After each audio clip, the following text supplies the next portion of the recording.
Hey guys, welcome back to another video. It's your man Jay Will. So let's talk about first generation phones in this Monday's smartphone news. Two in particular. So you have the Essential phone and you have the iPhone X.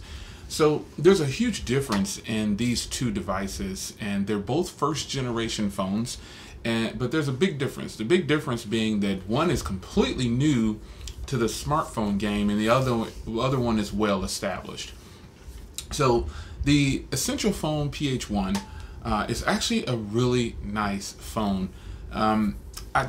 There's so much to like about it, but with it being a first generation new product and it's so limited that you can only get it through Sprint if you want to physically see it, or Best Buy, there lies the problem. When the tech community, it's about trust. I think when people decide to purchase phones and devices, it's about trust. You have to be able to trust the company that's pushing you the products, and you want to have some kind of history with them. Well, with PH1, there is no history.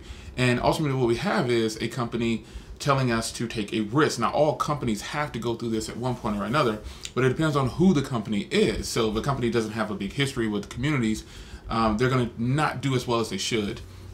Now, there's some rumors out there and some numbers out there that might be factual. I don't know. I didn't really do a lot of research that the Essential phone only sold about 5,000 units. Well, don't think for a second that they haven't made any profits. They have made some. They have to, because they're selling the phones for $700. Now, there lies the next issue is, where do first generation devices land? Where should they first come out in price? Now, the only reason I think a lot of people are saying, and myself included, is that the price of the PH1 is not warranted. It's solely from my point of view is that I just don't know anything about the phone enough. I haven't had any hands-on time. There are actually no leaks. There's no marketing for it. There is nothing to hype this phone up. And that is the problem for me. I don't know what your problem is, but $700 for some devices are totally warranted in some situations, but $700 for a phone that you've never had any hands-on time with, you don't know really anything about, and you can only go on what you see online, or if I walk into the Sprint store and get harassed by those weak Sprint customer service reps, yeah, it's horrible. You can't just go in and play with the phone. They keep trying to sell you stuff, so I just leave. But nonetheless, the Essential phone is actually a very competent phone, I should say. I guess that's the terminology I can use. It's actually better than tons of other Android phones on the market when it comes to specs. Now, user experience is all going to be subjective, because you've got people on one hand saying it's a horrible phone, the cameras are bad. Then you got another hand people saying the phone is great, the camera is decent, you know, it's doable. So with that being said, when I asked the question, I posed the question on my social media, should I buy the Essential phone if I can get it for $500? And a lot of people said no. And that kind of surprised me, because most of the people who probably are saying no are the same people that said they would buy it for a lower price if they could get it. That's just what I see. However, that topic went on for a little bit, and you know, people said no, I just don't think it's worth $500. But why though? I think most of these people are judging that, they're giving that statement based on not even having the phone and the fact that they are just listening to what other people are saying about it. Even if 10,000 people say that a phone is bad and only 1,000 people say it's good, that doesn't mean that the 10,000 people are factual in what they're saying, unless it's something to do with like hardware, or you know, the buttons are falling off with all those other 10,000 people. But if it's just based on, I don't like this about the phone, or if people are saying, well, I think the camera is crappy, that is all subjective. There's absolutely no way to confirm or, you know, say that this is official when it comes to reviews. No review is completely 100% objective, because the reviewer is only giving their personal opinion. And so when I posed that question, should I buy this for $500? So many people said, no, don't do it. And a lot of people said yes. And a lot of the people who said yes are people who have the phone. Now, there is XDA forums out there, and you just go in there and read those, and you could probably see a lot of people saying how bad the phone is, and then you can see a lot of people saying how good the phone is. But I don't think that my purchase will be based on what somebody else says. I just felt like, in my personal opinion, I didn't want to give them $700 up front for this device, because if you know me, I'm not a fan of the return policy. I hate to do returns. You know, I just don't like to do it, so I like to measure 10 times and cut once. Now, second thing I posed was, should I buy this phone for $350? Immediately the tides turned, because that's pretty much half off, and people said, Jay, you need to do it. That is a fantastic deal. Well, what makes it a fantastic deal? Is just because I'm saving more money? I'm under the $400 mark. The phone didn't change. Why is it worth buying at $350 and not $700 or $500? The hardware is the same. The phone didn't change. Nothing's different.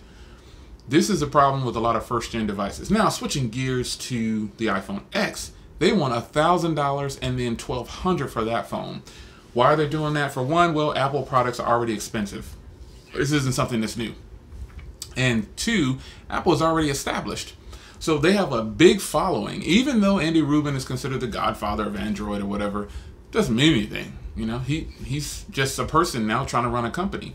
So taking all that aside, you know, the iPhone X is $1,000 for the 64 gig, and the 256 gig is $1,150, and that's not including tax. The only reason that the iPhone X is going to sell is because you have so many people promoting this phone, saying it's better than the iPhone 8 Plus or the iPhone 8, which I just don't see how. When you're losing a lot of things, there's a lot of people that are pushing and pushing and pushing, saying don't buy the iPhone 8, don't buy the iPhone 8 Plus, buy the iPhone X. It's totally worth it, and it's the better phone. How is it the better phone just because it's coming out a month or two later? It's still same old stale iOS. They actually take away the fingerprint reader, which is bad in my opinion. They only have facial recognition or a pin. They shrink it down, but then they add the little notch at the top, which isn't, that doesn't really bother me. But you know, there's no real innovation after that to me. It's just a smaller package with a little bit bigger screen, a little bit bigger battery, and you get facial recognition. But people are seem to be wowed by this. Now, granted, I'll review the iPhone X, but this is going to get the same review as every other phone that I give. The iPhone 8 Plus or the iPhone 8 to me is the smarter purchase, because you keep your, now you don't have a fingerprint, you don't have a headphone jack, but still you get an adapter, but you still maintain the 16:9 ratio, and you also get the fingerprint reader. People who are telling people not to buy the iPhone 8 and 8 Plus and to wait on the iPhone X, totally respect your opinion. But I don't see how it's a better phone just because, for one, it costs a heck of a lot more, and then two, it's the new design. It's still Apple. It's still the same software, which isn't that greatly improved. Now, it's a big step for Apple people, obviously, and I really enjoy iOS 11, don't get me wrong. However, when it comes to the overall platform itself, it's not that big of an upgrade in my opinion. You're taking away a lot of things on the physical hardware and calling it the next generation or the future of the iPhone. And you actually have people telling people to go spend $1,000 or $1,200 on this phone. I don't know. I say that the iPhone 8 and 8 Plus, even the iPhone 7 Plus and iPhone 7 are still very valid purchases, because you can get them for a lot less and you get the same software. Now, granted, with the 7 Plus on down or the 8 Plus, you don't get the hardware, the cameras if you get the 7 Plus, but it's not that much difference. Trust me. You do pick up 4K at 60 frames per second. And personally, I love it. Some people say it's no big deal. I personally love it. So I will start to bring a lot more footage in 60 frames at 4K. Trust me, I'll try to move forward doing that, because the quality, 60 frames per second, it's not that it's just 4K, it's just 60 frames per second is so much better than 30 frames per second.